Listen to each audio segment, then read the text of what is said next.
متوجہ ہوا عالم فنا بادشاہ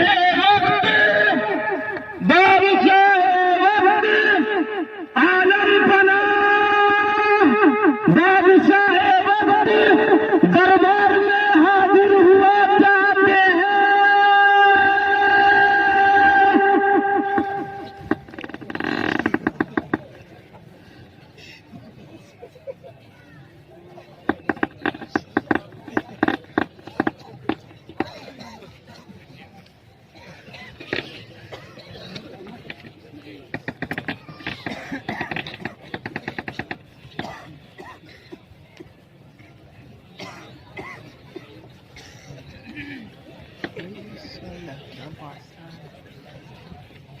پورا موشن ہے کیمرہ میں موشن دے نا پورا گھوم گیا. بادشاہ سلامت کچھ انگریز آئے ہیں اور دربار میں حاضر ہونا چاہتے ہیں. کیا اس کو حاضر کیا جائے؟ حاضر کیا جائے.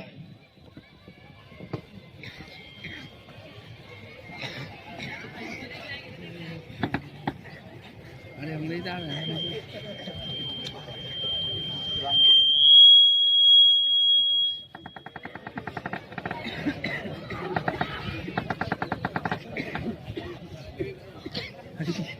انگریز چل رہے ہیں.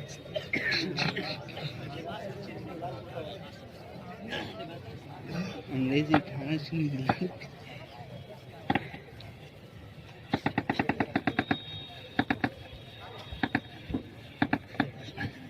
Dear Indian King, I have come in your country from distant and sailing across the seas.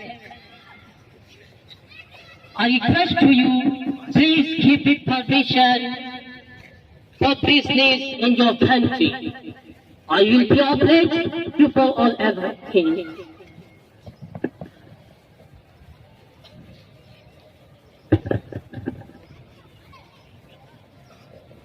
اے ہمارے ہندوستانی آقا، میں آپ کے پاس 7 سمندر پار سے آیا ہوں.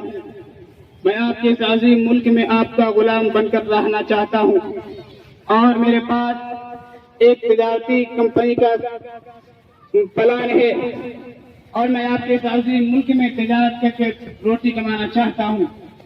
اس لیے میں آپ سے چند گز زمین کی بھیک مانگتا ہوں، اور مجھے امید ہے کہ آپ مجھے مایوس نہیں کریں گے اور بلکہ میری پوری امید کی کوشش کریں گے. اے قوم انگریز، میں تمہاری پوری قومی تاریخ سے واقف ہوں. میں جانتا ہوں کہ تمہاری قوم نے ہمیشہ مسلمانوں کو برباد کرنے کے لیے اپنا جال تیار کیا ہے، اور مجھے یقین ہے کہ تم اپنی وفاداری کا یہ وعدہ قطعا نبھا نہیں سکو گے. لیکن اس کے باوجود مجھے تمہاری عاجزی پر ترس آتا ہے. تم ایک فقیر کی حیثیت سے میرے دربار میں آئے ہو. تمہیں اپنے شاہی دربار سے خالی ہاتھ واپس کرنا اسلامی رواداری اور اپنے خاندانی فیاضی کی توہین سمجھتا ہوں. میں نہیں چاہتا ہوں کہ تمہارے ملک کی آنچل کو خالی واپس کر کے اسلامی فیاضی کی تاریخ پر داغ لگاؤں. اس لیے جاؤ، میں تمہیں تجارتی کمپنی کے قیام کی اجازت دیتا ہوں. لیکن یاد رکھنا، اگر تم نے اپنے معاہدے کی پاسداری نہیں کی اور اپنی مکارانہ فطرت سے باز نہیں آئے تو مغل شہنشاہ کی آبدار تلوار تمہیں دوبارہ وطن لوٹنے کا موقع نہیں دے گی. یہ 17ویں صدی کی شروعات ہے، یعنی 1601، اور بادشاہ جہانگیر کی طرف سے انگریزوں کو دی گئی تجارت کی اجازت ایک ایسی بھول ہے جس کی سزا ہندوستان نے 300 سال تک چکھا، کیونکہ نوالد تاجروں پر ہندوستان کے فرما رواؤں نے اپنی بے تعصبی اور دریا دلی سے کیا کیا احسان کیے اور کیسی کیسی رعایت و مراعات روا رکھی، ان کو بیان کے لیے وقت کافی نہیں ہے.